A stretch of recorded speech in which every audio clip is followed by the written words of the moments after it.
Welcome to the Post Shift Podcast, your raw look at the hospitality industry, brought to you by SHC.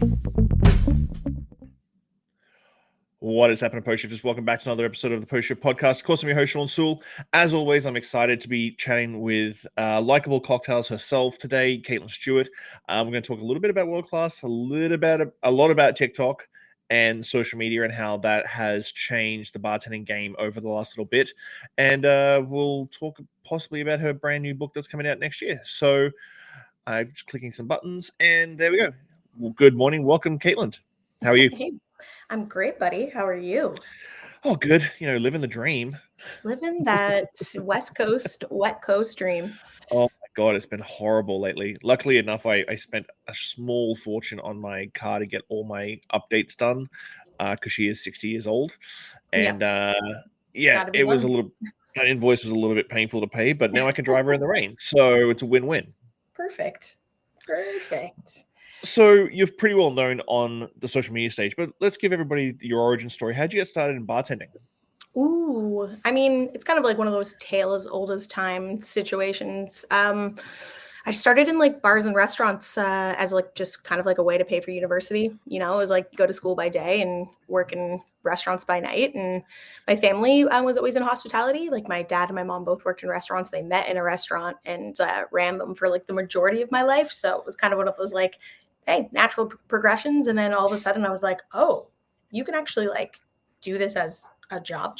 Like this isn't just like a segue thing. And then at the time I was living in Toronto and I came back to Vancouver and I started working with some like really amazing people, like Vancouver legends, and just stuck with it. And I owe it all to Justin Taylor. He was like kind of that first mentor that showed me the world of, just imagination with cocktails and, seeing where you could take it. And he shoved me into my first bartending competition. So it's all his fault, really. And speaking about bartending competitions, like we've talked about, I don't want to rehash so I can link up to the interview we did a couple of years ago. I looked it up, actually. It was like 2021. So it was like 3.5 years ago that we chatted. And then World Class came around in 2017 and you obviously killed that. Your story when it comes to World Class, though, is a little bit different to a lot of other people. Like a lot of other people, like, do it a couple of times, do nationals a couple of times, but you just went like hammer and tong and just like picked it all up. I think it's the Capricorn in me. I was like, I'm going to do this and I'm going to do this once and I'm going to make it and as the best thing I can possibly do. No, I felt in retrospect, looking back now after like judging all these years and kind of being a part of the program for as long as I have, I think back and I'm like, thank fuck. I only had to do that once. I don't know how I survived it. And I don't know if I was to have to go back and do it again, if I would survive it all over again.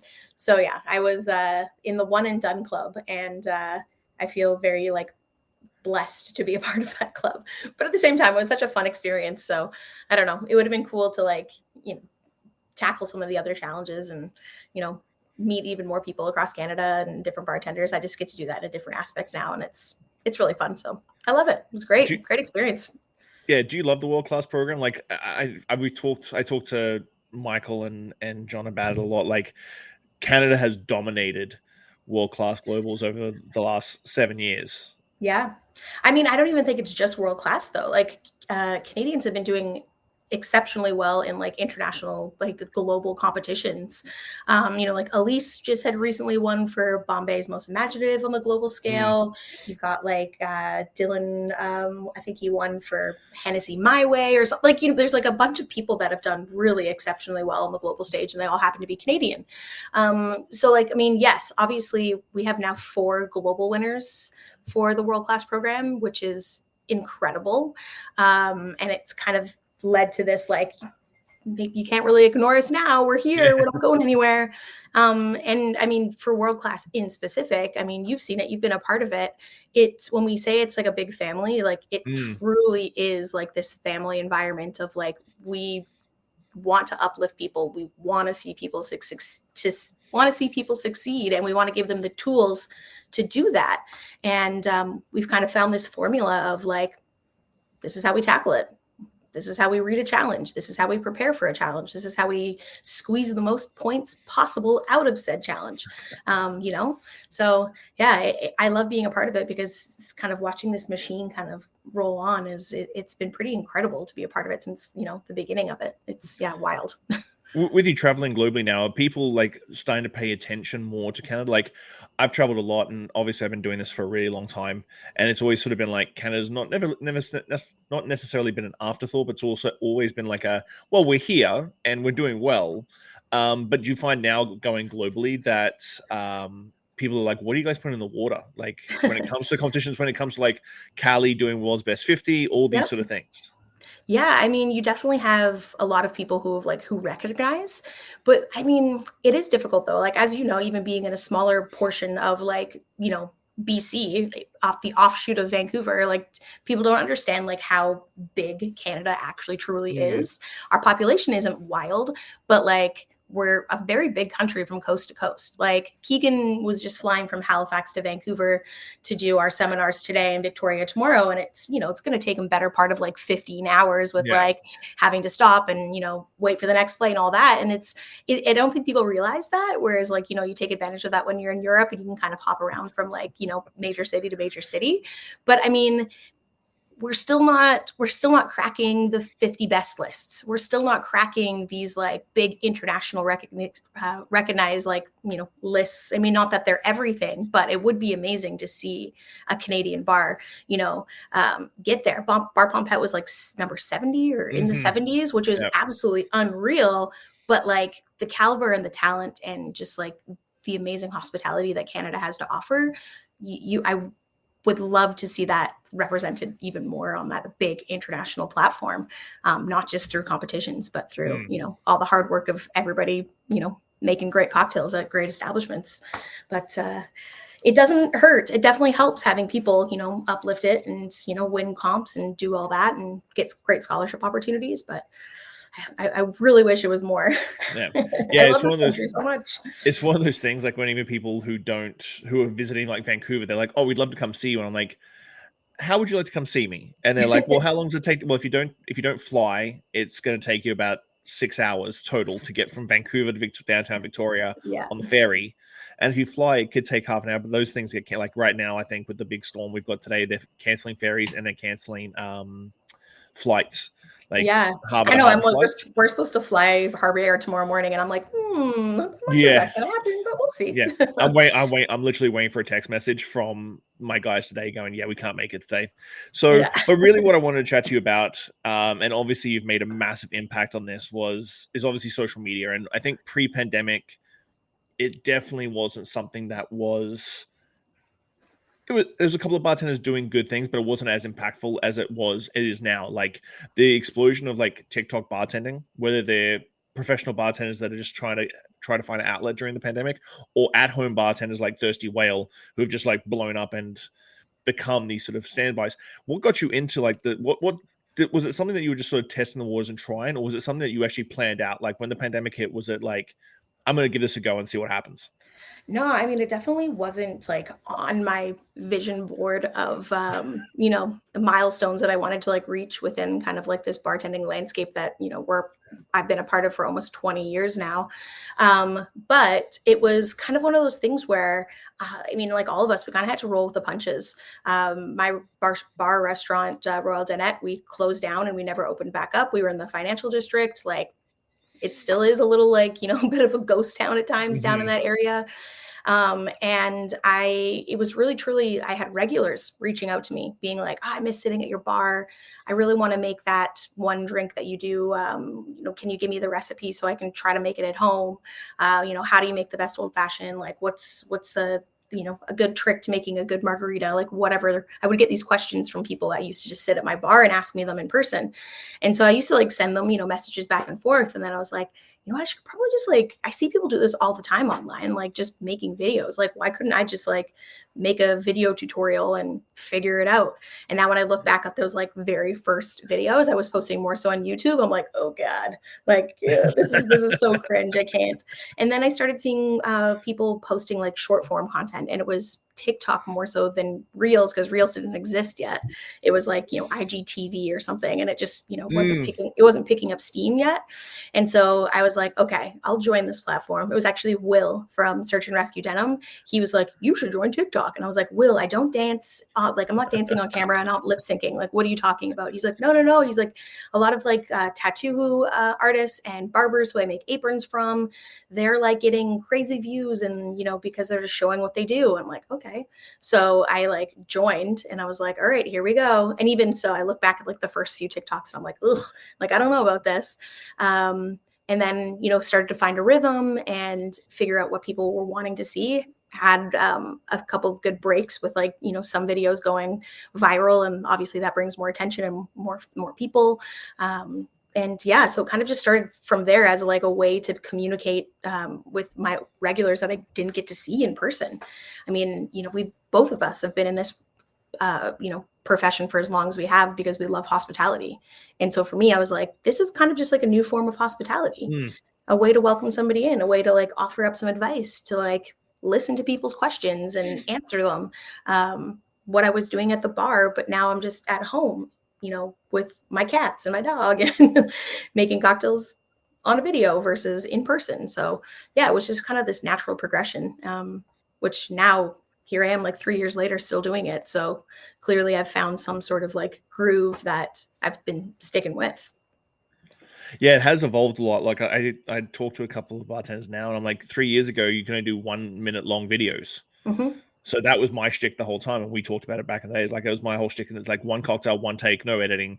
Yeah. I'm not going to edit. I'm like going to Yeah. try and nail out a Ramos Gin Fizz in a minute. Like, do Yeah. something just crazy. Yeah. So And when you that's look like, back, that's the fun of it though, right? That's the fun of yeah. it. So when you look back now, what sort of drives you to continue it on? Because the one thing that we don't have in Canada is necessarily the monetization that they do in the US. And I know we've Yeah. we've messaged a few times about this. Is like the viewership's great, but Canada's still not on the monetization side of things with TikTok. What kept driving you to keep doing the content bit by bit? Because early on, obviously, you didn't look at it as a sort of business slash Mhm. sort of career direction. It was just a bit of fun. What sort of changed that sort of mindset for you?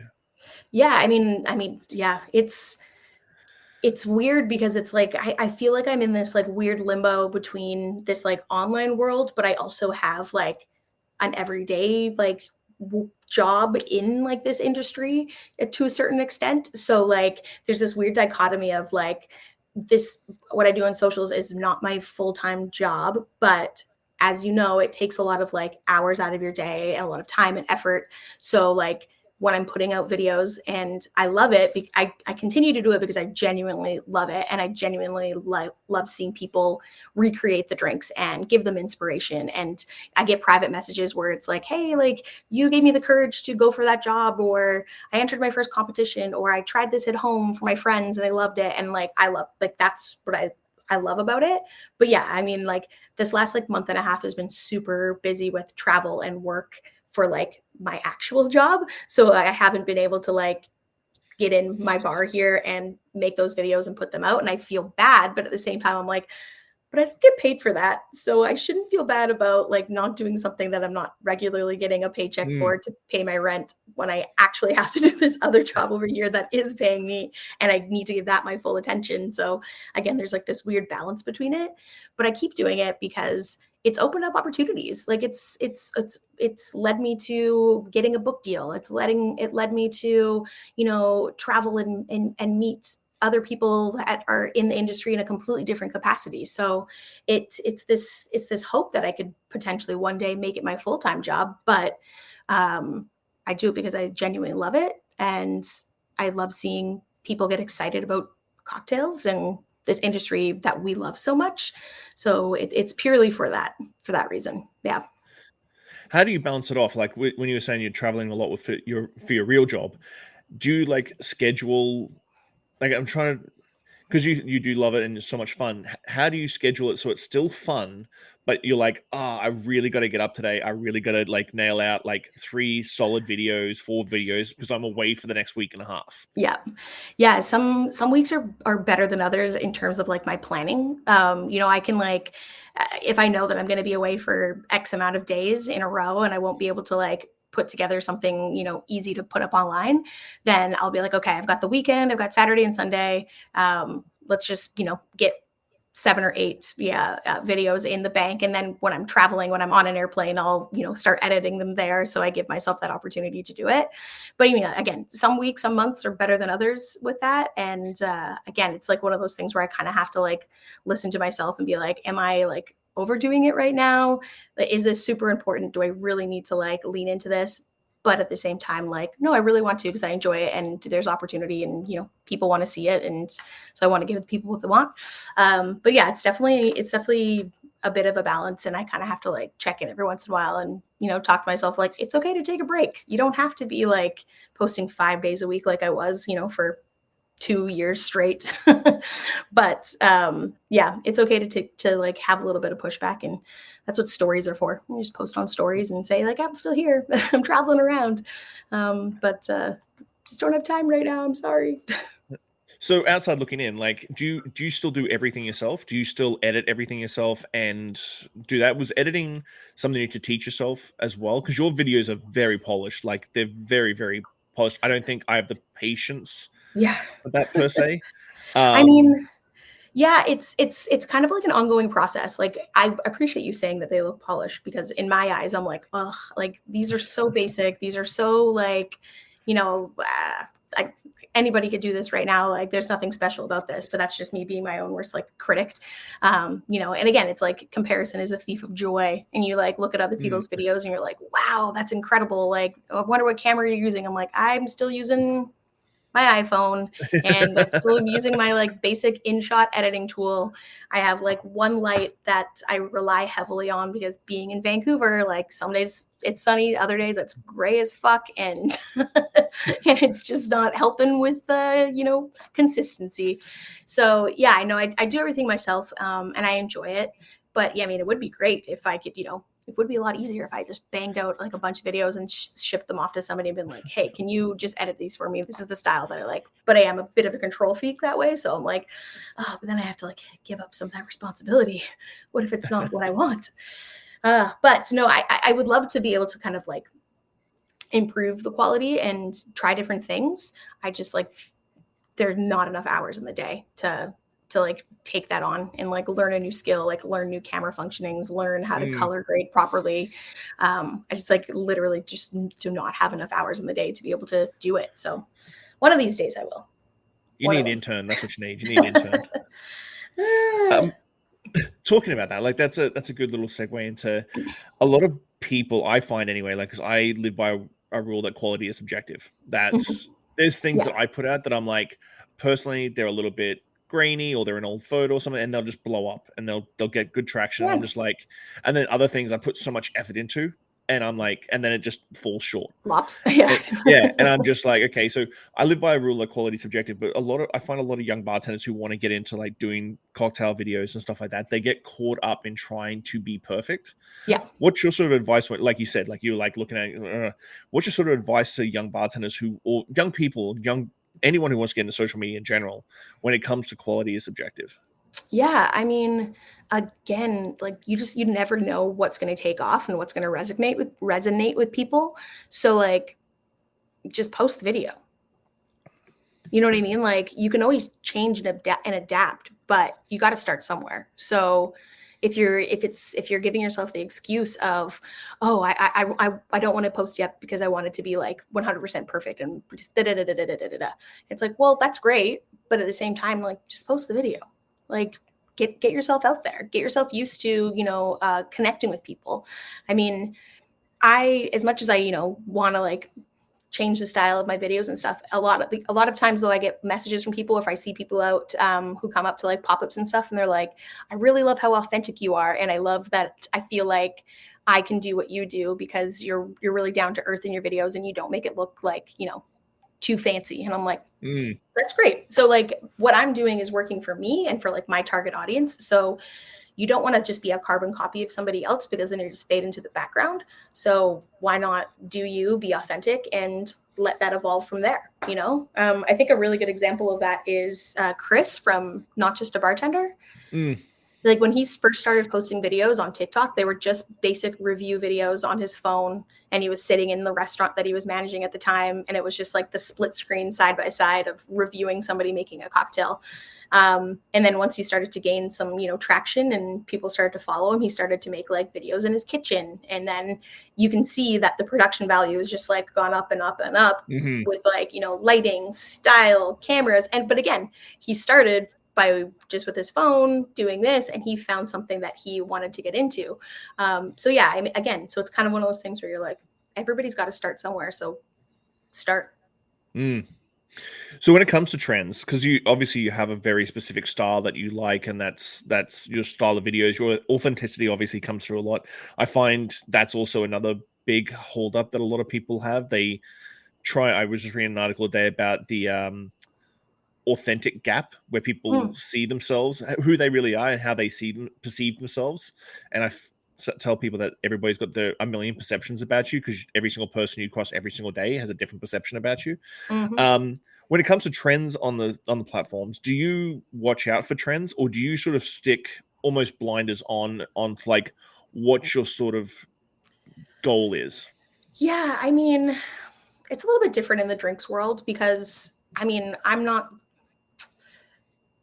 doing a trend because it's like a trending audio or soundbite or something like that. I mean, if it fits for the occasion and it works, then sure. Like, I'm not against it. I'm not above it.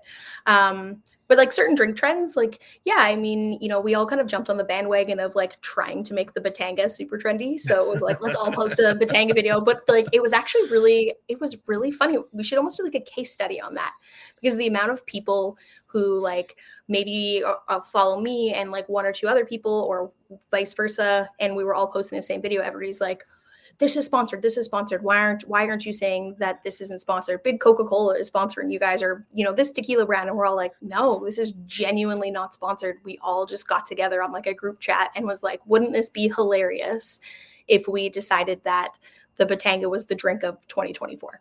And so we just all we're like, okay, who's posting today? We like, I am. And the next person, who's posting? I am. And it was just funny because people were like, it caught on. And it was like, who posted it? It was like Food and Wine posted as the drink of this. And then like Martha Stewart posted it. Like, you know what I mean? And then you have all these other people where it's like, oh, this is really the power of that quote unquote influence that they talk about, right? Because we just all got together as a joke, being like, this would be hilarious to do. And it kind of worked. So yeah, I mean, trends are kind of like, one of those things, they go up and down. You never know where they come from. So I try to stick with, what I do. But if I have enough people bugging me, in my DMs being like, oh, have you seen this? Have you seen this? Can you do this? Can you do this? Then sure, I got to give the people what they want, because it's not for me. Like, I don't do this for me. I do it for the people watching. So if that's what they want, then that's what they're going to get. So yeah, I kind of yes and no with the trends. There are variables. Have you been surprised a little bit, especially about influencer marketing in the US, when you've been, because I know there was a big influencer marketing push during Tales of the Cocktail, because you were a big part of the influencers there, like Lucas and that sort of thing. Have you been surprised when you sort of, not that it gets demonized, but like influencer marketing has sort of this weird sort of thing about the beverage industry? Have you been surprised when you go to the US and just how heavily a lot of brands are putting money into influence marketing? Yeah, I mean, yes and no. So before I got on to like socials, and like you said, there was only maybe like a handful of people who were making drinks content, right? You had like Elliot from Apartment Bartender, you had Natalie at Beautiful Booze, you had like a decent amount of people, but like still people that were like, you were in the online space and the online space only. And now you see it kind of shifting, and it's like, oh, a lot of these like online space people are now kind of shifting into like the bar world that we've loved and known for like ages. Like, that's what I said earlier. I kind of feel like I'm caught in the middle of like, yes, I have this online persona, but I'm also like still kind of involved in the bar world. So I kind of go back and I can play both sides. But now seeing like a lot of people spending their budgets on influence marketing, it's like, well, yeah, it's not a bad thing. Like, I love working in bars, but like our brand ambassadors and those people, like at the end of the day, they've got to sell cases. And the people that are like helping sell their product are actually like these influencer type people. So like, because they've got, 200,000, 400,000, 600,000 people that are like watching their videos. And if you have like Lucas, saying like, oh, I love Cascanas tequila, people are like, I saw that Lucas liked Cascanas tequila, so I'm going to go out and buy Cascanas tequila. You know what I mean? Not so much like, oh, my favorite bartender down the street made me a margarita with Cascanas tequila, so I want to buy Cascanas tequila. Like, you know what I mean? So it's like, of course, there's going to be this shift of like brands wanting to kind of bring that side in and vice versa. It's great. Like Natalie does those bar crawls where she'll like go to New York and she's like, these are my favorite bars in New York. And it's great because it marries those two worlds together to get like our everyday people, our audience. I would say like 80% of the people that follow me have never worked a day in their life behind a bar. They don't know about lists. They don't know about all these things. They just like they will Google search like best bars in Victoria, right? And whatever comes up on that list, if you're not like one of the first sponsored, Google searches on, paid for sponsorships on Google, then they might not be coming to your bar. So I think it's a great kind of crossover, and it's necessary to a certain extent. Have you started delving into the business side of things of social media and started to think about how to talk about that and like give sessions on it? Like people coming to you and going, hey, a brand comes to you and go, I want to do this. And then you have the sort of metrics and the knowledge and that sort of thing. Have you been sort of turning that into a business as well? I mean, yes and no. I'm too. I got too many other things on the go at the moment to be able to really dive into that. But it is interesting. I was actually thinking the other day. I was like, I think I'd love to submit for like a tails seminar this year, kind of like on that topic of like basically like under the influence and like how we can bridge that gap a little bit better, and how brands and online marketing and being in like a bar space, that marketing, how we can kind of like bring that a little bit closer together to see everybody benefit. But yeah, I mean, it's an interesting world that way too, because I feel like a lot of brands and companies, because they go through like a third party, so it's a PR firm that's coming to you asking about stuff. You're not getting it direct from the brand.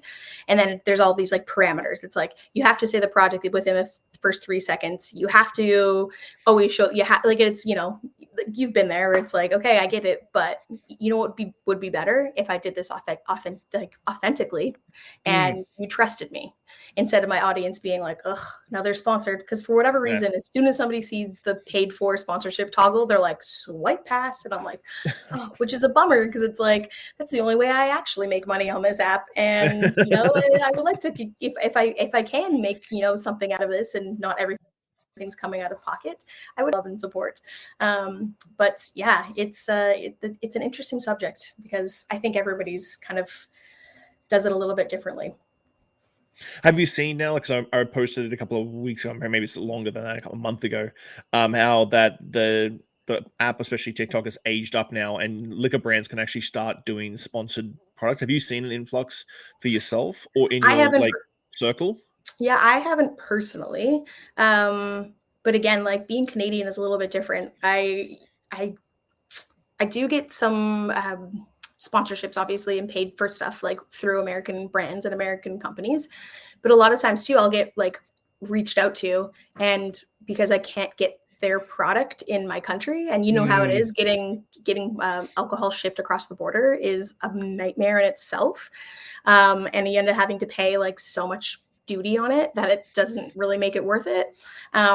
That can get a little bit frustrating. So being like the token Canadian, I'm like, wish I could do that promotion over there, but unfortunately I can't. So yeah, it's kind of skewed that way. It's a little bit different between like the US and Canada, but I haven't really seen like a big uptick on it yet. But it will be interesting to see once that kind of like comes into play, if it really changes things or not. But Yeah. I'm launching a new cognac project, and it's all about cognac reviews and tasting videos and stuff like that. And I'm looking at stuff that's even available in Alberta and Ontario and Quebec, and I'm just like, man, I can't even. That's going to be a pain in the ass to get to yeah, BC, let yeah, alone the crazy stuff I see on Facebook groups of cognac tasters and some of the stuff they taste in Europe. yep. It's mental. I know. I always see the tequila, the agaves, and I'm like, oh. Exactly. Some of the Like, stuff that please. Lucas pulls out, I'm like, dude, come on, you're just showing off now. But even the prices, right? It's like the Oh, prices. People are like, oh, why are you using that tequila to make that drink? Because I'm like, because it's the only one I can afford off the yeah, shelf to be able to make a shitty margarita. Like, you know what I mean? Like, yeah. this bottle was still $80. Yeah, Like, I've had that happen a couple of times. yeah. You've done a couple of videos, and I've always been able to handle negativity online very empathetically because I live by a rule like you've come into my house and you're dropping shitty comments in my space. Like I'm going to call you out for being a dick. You've done the same sort of thing. How do you deal with negativity on social media? Because I think that's always a big deterrent for a lot of younger bartenders because they don't want to be judged. How do you deal with that sort of negativity when it comes to videos and stuff like that? It's, like, it depends on the day of the week and my mood because I really try to ignore it because truly, like, they're usually faceless names, in a comment section, and it really doesn't matter. But like at the same time too, I think also being like a female in this space Mm, for me, and it's like a point of pride where I'm like, are you like saying that comment? Are you telling me I'm doing something wrong? Like simply for the fact because like I'm a female making you that old fashioned, mm. like would you be saying the same comment to like your to you, like I don't know, like it's so for me sometimes it's like every once in a while like my snarky side will come out and I'll be like you don't think I know what I'm talking about? I actually spend my entire life like learning about this stuff, like the better part of my life, and I've dedicated so much time and resources, and I'm making this for free. If you don't agree, that's totally fine. You can swipe away. Like I am not forcing you to be here. I'm not forcing you to sit here and watch this video. But thank you for the engagement and Yeah, move along. yeah. Like I'll go back and forth with you in the comments just because it makes you watch this video Mhm. another like 3 or 4 times. Great. But no, it's like it's so funny when people have like such strong opinions where I'm like, you know this app is free, right? Like you know that you can just like hit next or like block or like whatever. Like Yeah, it's we're literally pouring liquid into a glass. I'm not curing cancer. yeah. Like, so yeah, when people get really like uptight about it, I'm just like, do you need a hug? Like Just to cocktails, breathe? man. Like truly, like it's Yeah, I not that I heavy. always I always do the thanks for your time, thanks for your comment. I do, and I always go to their profile, Yeah. and I'm like, I love your cocktail videos too, man. Thanks. Yeah, And right? then they come back and Exactly. like, I don't do cocktail videos. I'm like, exactly. Shut the fuck up.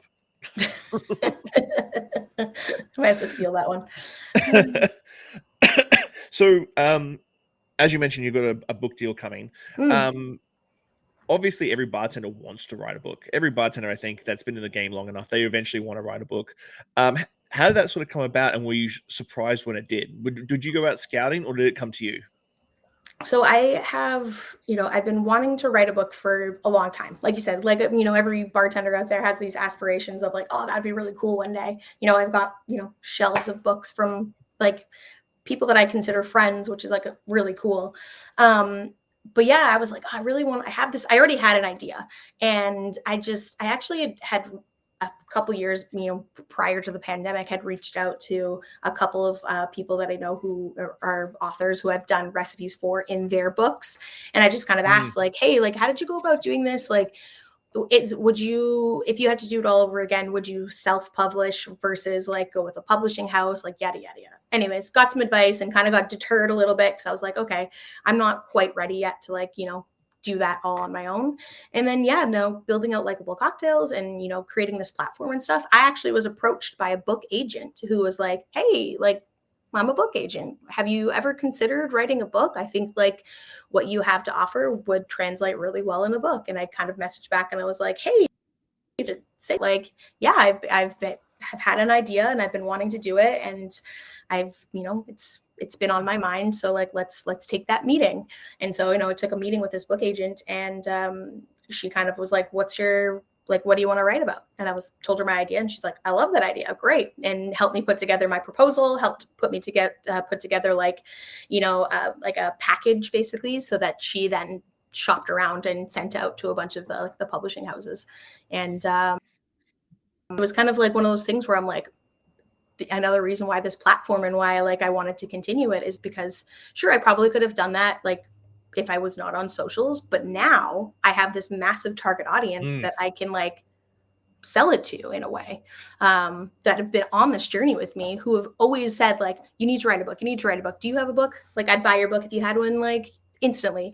So like, it's again like being in my like bar world, like I'm not writing this book for like my bartending friends who already like have this little knowledge. I'm writing this book for the people that come and sit at our bars, to give them a better appreciation of like what we do for a living and how much effort and work it takes, but that they can do that for themselves at home too. So yeah, it got shopped around, it got picked up, and it was incredible. It was one of those like kind of dream moments of like, holy crap, this is actually happening. Like, wow. I love it. So it comes out in October next year? Yeah, October.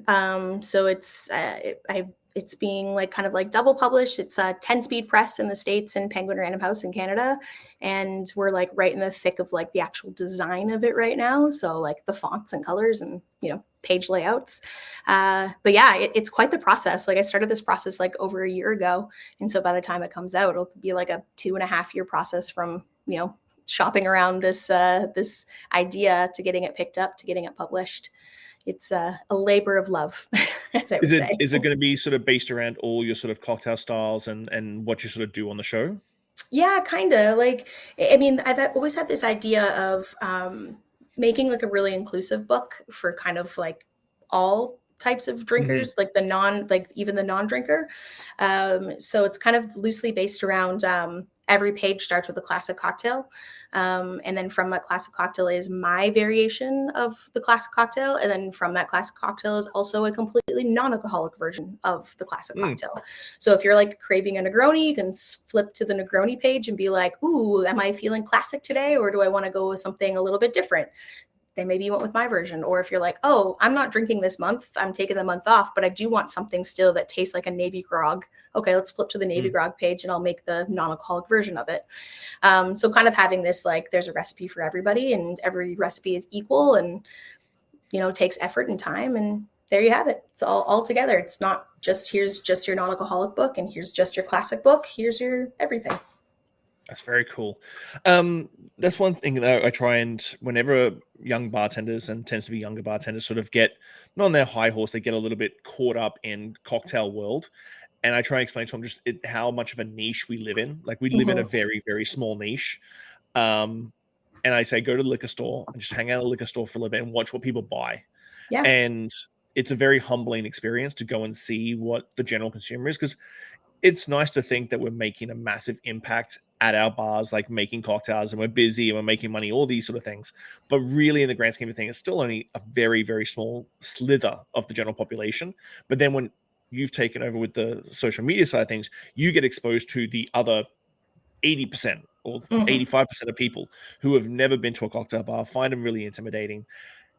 Has it been surprising for you to sort of see that side? Because we do get caught up in ourselves, like we're developing cocktails, or R&D, and we're reading punch, or doing all these sort of things, and then you don't sort of remember that there's 85% of the clientele who go to their local only every week. Yeah, you know what? Like, I think I've tried to stay hyper aware of that through almost like the majority of my bartending career, especially now, like being, consulting and writing cocktail menus for different places and people. And when somebody comes to me and they're like, hey, we want to do something really wild and crazy and out there, I was like, cool. What is your definition of wild and crazy out there? Because it could be completely different than mine, but also like, what's your demographic? And, I'm working on a project for the Edmonton airport right now. And I'm like, okay, there's going to be so many different walks of life that come through these doors. I'm not going to like put a rotovap in the back and have like, some crazy like distillate, because that's probably not going to be worth it. But there are other things that I can do and different ways that I can like word things on menus that will make it a little bit more palatable for the average person who comes in, who's like, I don't know what half of these words are. versus like, oh, like I understand what a Paloma is, or I understand what, like a spritz is. So I recognize those words, so I'll go with that. So yeah, you kind of have to like I said, I've always kind of been aware of like how I approach things, and even with like my videos and stuff, I could go a lot crazier. Like I could, I have a spinzall. I could bust out the spinzall and start doing some wild and crazy stuff. But I know my target audience, and I know what they want, and I want them to be able to replicate the things that I do. So I try not to have too many homemade ingredients.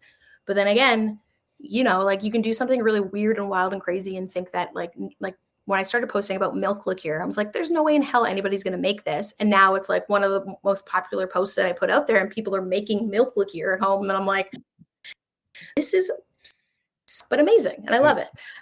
So yeah, it's, you kind of have to like know your target audience and know your demographic, and don't be too big for your britches, because you don't want to alienate people, and you want to, make people feel welcome. And being approachable is not making things any less interesting. It just helps with getting their foot in the door, like gain their trust. It's all about gaining trust with like, if somebody's sitting at your bar and they're like, ask for a dealer's choice, and you ask them a couple of questions and they're like, hey, you're normally an old fashioned drinker. Well, have you ever tried a Sazerac? Or, and it's just like those baby steps of like getting people kind of comfortable with what we do. It really helps. I know you're a busy person. So what's the plan for the next 6 to 12 months? Have you got any like sort of KPIs you've got in the next 6 to 12 months? KPIs, that's great. I don't even have a KPI for like the next week. No, I mean, I'm just looking forward to traveling more, just getting some more lived experiences. And I don't know. I love how this year went. I got to do a ton of traveling with like my work side, but also with like social side, which was really cool. And some of those things kind of like cross paths. But like this next year is going to be epic, because we're hosting the World Class Global Finals in Toronto. So I've kind of like raised my hand and said, I will help in any capacity. I think it's really cool that we're going to have such amazing people in our country and in the city of Toronto, and it's going to be absolutely epic and massive. So that's going to, take up a lot of time for like the planning and prep of that. And it's just exciting. And yeah, so I mean, this book is, I've written the book, it's done, but now it's like putting it together and, hopefully be able to do some kind of like touring with it and get it out there in people's hands and continue making videos. I would love to do some more collaborations, whether that's with other creators or bartenders. And just kind of get people excited about drinks and get them learning. So we're at the stage I ask the same 5 questions to every guest. They're the deep questions of the podcast. I like them, and I never give. If some of them, can I see them before you ask them? I'm like, no, I like to go by the seat of my pants. What is the one lesson or experience that has shaped your perspective the most, and how do you carry that forward in life? Oh, like in the bar industry or in general? In general. In general, one experience that has kind of shaped my life. You know what? It's not so much an experience, but it's kind of like an attitude. My dad always, like ever since I was a kid, he would always say to both me and my sister, like, remember who you are and what you represent. And so that's kind of always like in the back of my mind of who am I and what am I representing? And that is just kind of carried me through like every little situation of like choices of jobs that I've taken, choices of like people I'm spending time with. But it's always there. It's always like, remember who you are and what you represent. And that's kind of like changed my attitude about lots of different things. So not so much a situation, but just wise words to live by. If you could leave one lasting message or piece of wisdom for the world, what would it be and why? Told you. Yeah. Honestly, like authenticity will get you, like authenticity is the key to success. Don't try to mimic anybody else or anybody else's style or what they do. Be authentically you, and it'll get you a lot further in life than you think. Looking back on your journey, what is something you wish you had understood earlier in life? Oh, the power of saying no. I I still am, and I'm still learning this, but I feel like I have to say yes, yes, yes, yes, yes to everything, or I'll be forgotten and I'll, Mm. miss out on opportunities. But there's a lot of power in saying no and setting boundaries. And, you'll quickly realize that it's okay to say no. Those opportunities will come back tenfold. Might be in another way, another shape or form, but it's it's okay to say no. How do you find success, and has your definition changed over time?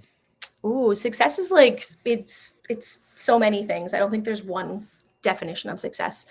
Success to me is like, you know, waking up, having a good night's sleep, getting up in the morning, getting everything that I said I needed to get done that day, and having a nice meal at home with the family. Like that to me is success. So the measurement of it is kind of all over the place. But I think you're most successful when you're happy. So happiness is always key. What do you hope your legacy will be, and what steps are you taking to build it? Ooh, I hope my legacy is just to like I said, be like authentic and not give a flying fuck what other people think about you. And to like, I don't know, be happy, be like, have a smile on your face. Like I said, especially in this industry that we've been in, it doesn't have to be so serious, like drink the rum and coke, make that cocktail blue, have some fun with it, and just be genuine. Nice. Well, I want to say thank you so much for your time. I hope that everybody that's listening gets a little bit of an insight into like the social media side of things. So I think sometimes social media thing is always outside looking in, and it can look very different to what it is actually real like doing that sort of thing. Definitely. And also too, like I'm still growing and learning on that too. I don't think you ever stop kind of learning learning about different things. So ah, So thanks so much for your time, Kate. I really appreciate it. And I'm of going to see course. you in like less than 24 hours. Exactly. Like, It's gonna be exciting. Thanks for have a having good, me, Shawn. no, thank you so much. Have a good day. Okay, bye. Thanks for listening, Pose Shifters. Well, I hope you enjoyed that episode. I really enjoy sitting down with friends and peers and just chatting about the industry and getting down to the nuts and bolts of what's really going on out there. Make sure you like, subscribe, comment, everything on all the platforms. Just hit it up and I'll do my best to answer any queries or questions you have. I'll see you next week, guys. Bye.